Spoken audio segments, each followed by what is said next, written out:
धन्यवाद उपाध्यक्ष जी। मुझे बहुत खुशी है कि आधे घंटे के समय में ही मेरे 13 सांसद साथियों ने अपने अपने क्लैरिफिकेशन और स्पष्टीकरण रखे हैं, जिनका उत्तर मैं देना चाहूंगी।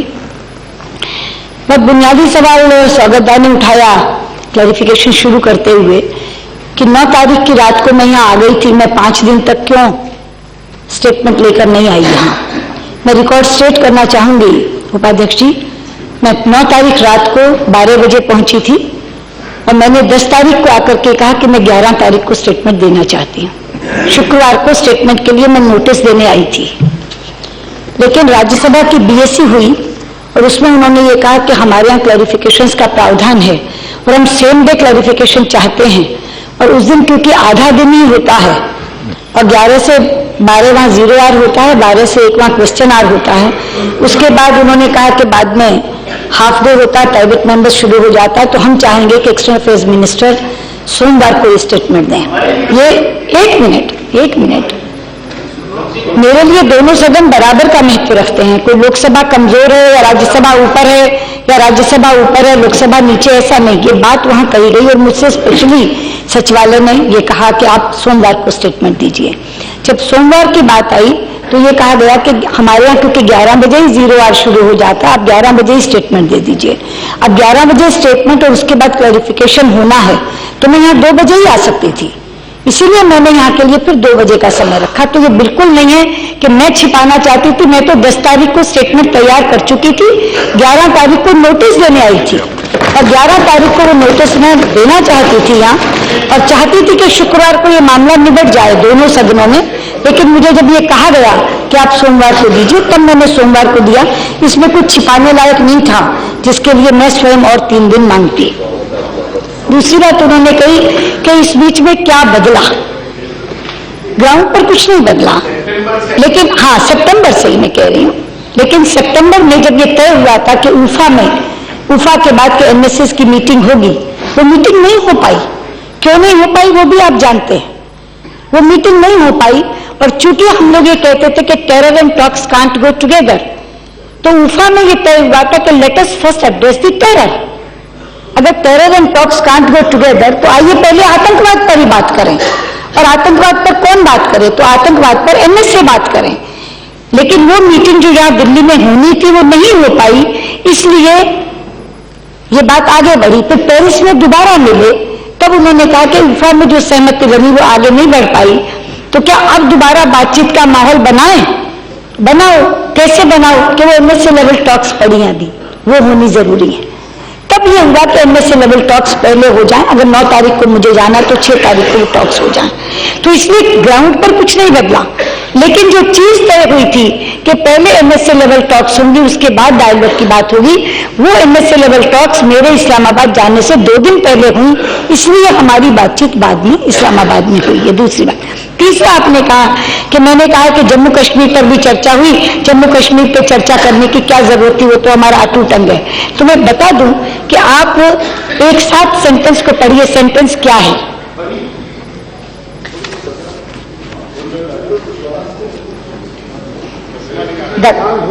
अंग्रेजी में पढ़ रही हूं क्योंकि आपके पास वही है। The meeting was held in Bangkok. Discussions between the two MSAs in that meeting were held in a candid, cordial and constructive atmosphere.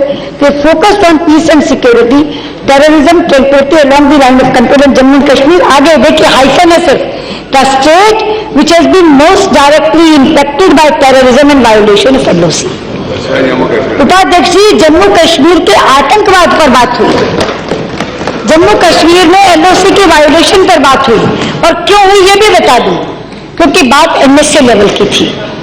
MSA level में कभी मैंडेट ये नहीं था कि आप जम्मू कश्मीर के पॉलिटिकल स्टेटस पर बात कर सकते हैं। अगर आप उफा का स्टेटमेंट पढ़ें तो उसमें बहुत साफ है, MSS will talk on all issues related to terrorism.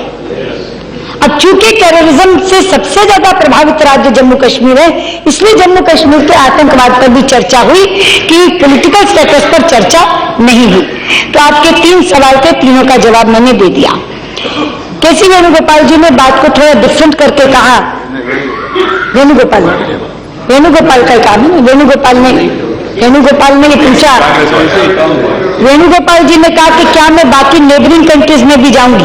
मैं उनकी चिंता समझती हूँ, क्योंकि श्रीलंकन तमिल्स के बारे में और हमारे लोग जो श्रीलंकन नेवी द्वारा फिशरमैन जो गिरफ्तार कर लिए जाते हैं उनके बारे में उनकी चिंता है। लेकिन मैंने इसमें ही लिखा है, इसमें मैंने लिखा है कि केवल पाकिस्तान में हमारे पूरे क्षेत्रीय सहयोग के लिए मैं बात करूंगी, और केवल उसके लिए हम बात नहीं करेंगे। श्रीलंका में स्वयं गई, श्रीलंका के विदेश मंत्री बनने के एक हफ्ते के भीतर भारत आए, उनके राष्ट्रपति आए और उसके बाद हमारे प्रधानमंत्री गए। और मैं आपको विश्वास दिलाना चाहती हूं कि हर तरह की बातचीत में, हर स्तर की बातचीत में हमने दोनों मुद्दे, श्रीलंकन तमिल्स का हित और हमारे फिशरमैन जो हमारे मछुआरे पकड़े जाते हैं उनके बारे में बात की। तो मैं बिल्कुल विजिट करूंगी, और मेरा तो जेसीएम में भी श्रीलंका से तैयार पड़ा है, उसके लिए मैं श्रीलंका जाऊंगी। तो आप बिल्कुल निश्चिंत रहें कि श्रीलंका के साथ भी हम अपने हितों की बात करेंगे। तीसरे वक्ता हमारे भर्तृहरि मेहताब थे। मैं दो बातों का जवाब देना चाहूंगी जो उन्होंने कही। एक तो उन्होंने कहा कि जैसे मीडिया कह रहा फ्लिप फ्लॉप, भर्तृहरि जी मैं कहना चाहती हूं कि फ्लिप फ्लॉप का मतलब अगर ये है कि बातचीत शुरू होती है, रुक जाती है, फिर शुरू होती है, फिर रुक जाती है, तो ये सही व्याख्या नहीं है, क्योंकि बातचीत का शुरू होना, रुकना या फिर शुरू होना ये कूटनीति का हिस्सा है। और इसलिए ये डायलॉग बहुत बार चला है और बहुत बार रुका है। आपने कहा कि मुंबई के बाद से ये रुका पड़ा था, ये मुंबई के बाद से रुका नहीं पड़ा था। मुंबई 2008 में हुआ था, उसके बाद 2010 में थिम्पू में हमारे तत्कालीन प्रधानमंत्री डॉक्टर मनमोहन सिंह और उनके प्रधानमंत्री के बीच मीटिंग हुई थी, और वहां ये डायलॉग फिर से शुरू हो गया था, और तब इसका नाम था रिज्यूम्ड डायलॉग। तो ये तब से रुका नहीं पड़ा था, ये 2011 में आके रुका, जब सरबजीत सिंह की हत्या पाकिस्तान जेल में हुई और सलाउद्दीन की हत्या भारत की जेल में हुई। तो इसलिए ये फ्लिप फ्लॉप नहीं है, ये कूटनीति का एक हिस्सा है, इसलिए हम इसे फ्लिप फ्लॉप ना कहें।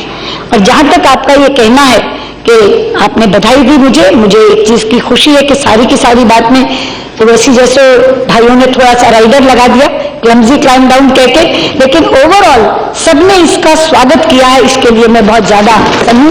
लेकिन ये फ्लिप फ्लॉप नहीं है भर्तृहरि जी, ये मैं आपसे कहना चाहूंगी। मोहम्मद सलीम जी ने भी स्वागत किया, बल्कि उन्होंने तो सीधे सीधे कहा कि मैं स्वागत करता हूं। लेकिन आपका एक प्रश्न आया, मैं वो प्रश्न ले रही हूं जो दोहराए नहीं गए, कि बैंकॉक में हुआ थर्ड पार्टी कंट्री हो गया।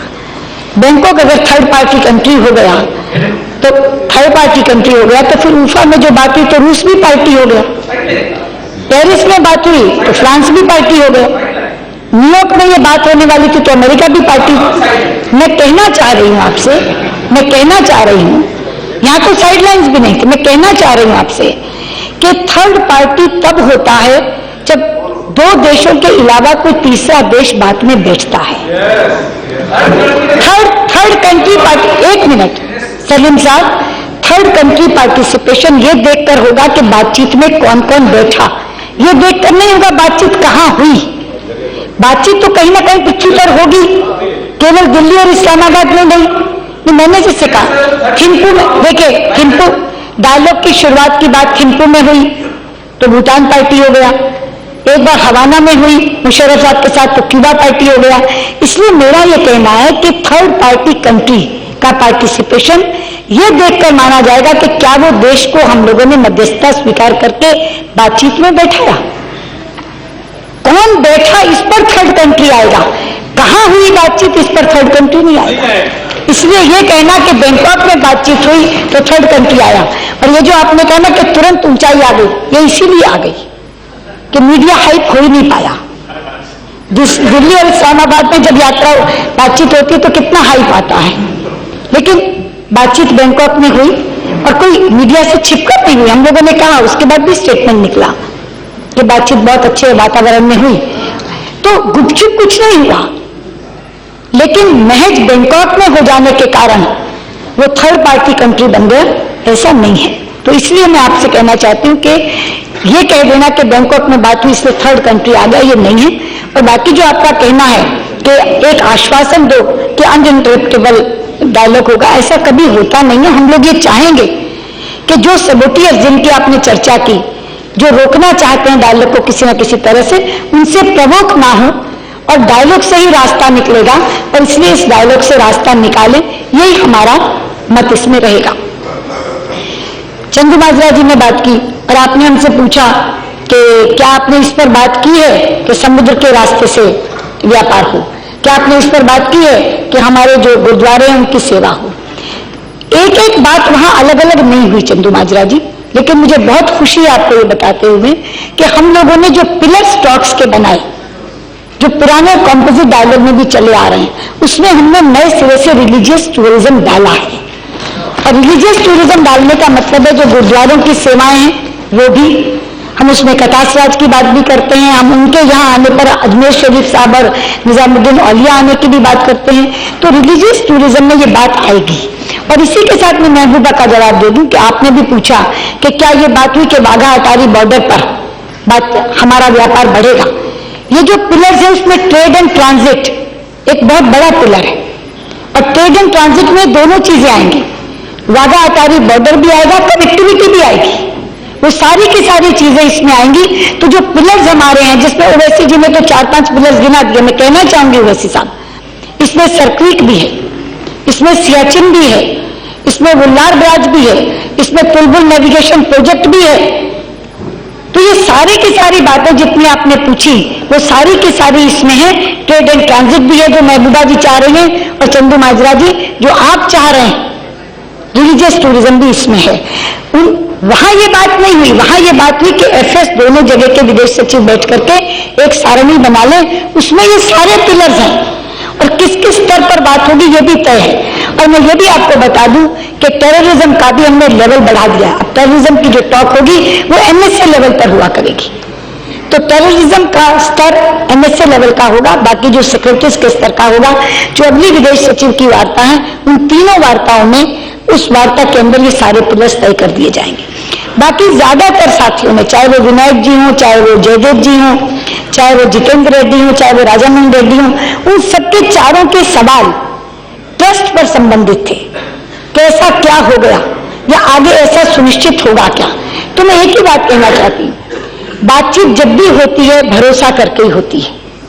और एक और आपको बता दूं कि जब हमने ये तय कर लिया कि तीसरे देश की मध्यस्थता हम स्वीकार नहीं करेंगे, तीसरी पार्टी की मध्यस्थता स्वीकार नहीं करेंगे, तीसरे व्यक्ति की मध्यस्थता स्वीकार नहीं करेंगे, तो बातचीत तो दोनों देशों को ही करनी होगी। अगर तीसरे की किसी की मध्यस्थता स्वीकार नहीं तो बातचीत तो दोनों देशों को ही करनी होगी। और इसीलिए जो मैंने इसमें एक जगह पढ़ा कि जो हमारे रिश्ते पूरे क्षेत्र में खराब हो रहे हैं वो हमारे दोनों देशों की लगातार दूरी के कारण हो रहे हैं। सार्क उस तरह से टेक ऑफ नहीं कर पा रहा जिस तरह से बाकी दूसरी ग्रुपिंग्स कर गई। तो इसलिए इस दूरी को पाटना बहुत जरूरी है। और मुझे खुशी है कि हमने ये काम सरकार में आने के बाद नहीं, प्रधानमंत्री ने शपथ लेने के बाद नहीं, शपथ लेने से पहले सार्क के तमाम नेताओं को यहां बुलाया, जहां नवाज शरीफ साहब को लिया। उस समय से शुरू हुआ ये बातचीत, उफा से शुरू नहीं। मैं तो साक्षी हूं उस वार्ता की। 26 मई को हमारा शपथ ग्रहण समारोह हुआ जिसमें नवाज साहब आए, सारे नेता, एक बांग्लादेश का रिप्रेजेंटेशन स्पीकर के लेवल पे हुआ क्योंकि उनकी प्रेसिडेंट, उनकी प्राइम मिनिस्टर उस समय जापान गई हुई थी, वो नहीं आ सकी थी। बाकी सबके लोग आए, नवाज साहब भी आए। अगले दिन बायलैटरल मीटिंग सबके साथ हुई। वही ये तय हुआ कि जब नवाज साहब ने कहा फॉरेन सेक्रेटरी लेवल टॉक शुरू करो, तो प्रधानमंत्री मोदी ने कहा बिल्कुल करते हैं, लेकिन आप भी वाघा और अटारी बॉर्डर पर व्यापार शुरू करिए। अब ये अलग बात है कि एफएस लेवल टॉक्स के 4 दिन पहले वो वार्ता रद्द करनी पड़ी। मैं उन कारणों में जाना नहीं चाहती, वो सारे आप लोग कारण जानते हैं। लेकिन जिस समय अभी वो पीएम डेजिग्नेट थे, हमारी पार्टी ने और एनडीए ने मिलकर उनको नेता चुना था, अभी उन्होंने शपथ नहीं ली थी। ये संबंध सुधारने का काम उन्होंने तब से शुरू कर दिया था और सारे सार्क नेताओं को निमंत्रण दिया था। उसी चीज को उन्होंने बाद में आगे बढ़ाया उफा में। जब सार्क के दौरान की हुई जो हमारी बातचीत थी वो पूरी नहीं हो पाई तो उफा में बढ़ाया, और उफा वाली जब पूरी नहीं हो पाई तो पेरिस में बढ़ाया। यानी जब जब उन दोनों की मुलाकात हुई है तो जो जो चीजों पर सहमति हुई थी मगर वो नहीं हो पाई, वहीं से उन्होंने सूत्र पकड़ा और आगे ले गए। और पेरिस में जब उन्होंने सूत्र पकड़ा और बैंकॉक में मीटिंग हो गई, तो आप मुझे बताइए कि एमएसए लेवल की मीटिंग होने के बाद अगला रोडमैप क्या होता और क्या होना चाहिए था। अगर उफा में यहाँ एमएसए लेवल टॉक्स हो जाती तो आप भी और हमारा मीडिया भी मुझसे यही सवाल पूछता, अब कॉम्पोजिट डायलॉग कब शुरू कर रहे हैं। और यही कारण है कि सबने स्वागत किया, हर एक ने स्वागत किया, एक ने भी आलोचना नहीं की। कुछ ने आशंकाएं जरूर प्रकट की हैं, और वो अतीत के कारण से, पीछे जो होता रहा उसके कारण से आशंकाएं प्रकट की। लेकिन जैसा मैंने कहा कि भरोसा करके ही बातचीत शुरू होगी, जब भी बातचीत शुरू होगी। अब आलोचना करने वाले तो अजीब अजीब आलोचना करते हैं, साड़ी का रंग हरा क्यों था, उर्दू में क्यों बोली, अरे भाई मैं बुधवार को पहनती हरी साड़ी और उस दिन बुधवार का मैंने हरी साड़ी पहनी। हमारे यहाँ से किसी ने नहीं बोला, किसी ने नहीं बोला, किसी ने नहीं बोला। नहीं, अब आप बताइए, स्वागत दा इस बात की भी आलोचना हुई कि मैंने ना उर्दू क्यों बोली। अरे मैं उन आलोचना करने वालों को कहना चाहूंगी, अरे उर्दू मेरे मुल्क की भी जुबान है, उर्दू केवल उनकी जुबान नहीं है, उर्दू मेरे मुल्क की भी जुबान है। और अगर मैं बैंकॉक में जाकर विश्व संस्कृत सम्मेलन में संस्कृत में भाषण देती हूँ, तो जब मैं उर्दू में पाक मीडिया से रूबरू होती हूँ तो उनसे मुखातिब होते हुए मैं उर्दू क्यों नहीं बोलूंगी, ये मेरे मुल्क की भी जुबान है, और इसलिए मैंने वहां उर्दू में बात की।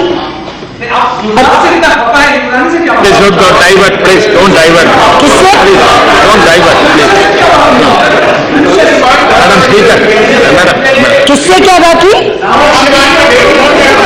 मरियम के साथ क्या बात हुई? वहां तो मेरी केवल मरियम तो उनकी बेटी, उनकी वालिदा से भी बात हुई, वो भी थी। मैं 4 पीढ़ियों से मिली नवाज साहब के वहां, 4 पीढ़ियों से। नवाज साहब की वालिदा यानी उनकी मदर, उनकी पत्नी, उनकी बेटी और बेटियों के भी आगे, बेटी की भी आगे 2 बेटियां, 4 पीढ़ियों से एक साथ मिली। क्योंकि फॉरेन पॉलिसी में ये चीजें अहमियत रखती हैं, महत्व रखती हैं। तो इसलिए मैं आपसे ये कहना चाहती हूं कि एक बहुत अच्छे माहौल में ये बातचीत शुरू हुई है, और भारत और पाकिस्तान के बीच अगर संबंध अच्छे होते हैं तो फिर पूरे क्षेत्र में भी शांति बढ़ने की बात आगे आती है और शांति प्रक्रिया आगे बढ़ेगी। और मुझे लगता है कि जो मैंने कहा था अंत में कि सदन का समर्थन मुझे हासिल होगा, मुझे खुशी है इस बात की कि इस आधे घंटे की चर्चा ने ये पुष्ट कर दिया कि पूरे सदन का समर्थन इस इनिशिएटिव को मिल रहा है, इस पहल को मिल रहा है। इसके लिए मैं आप सबका शुक्रिया भी अदा करती हूँ, आभार भी व्यक्त करती हूँ, एंड आई थैंक यू।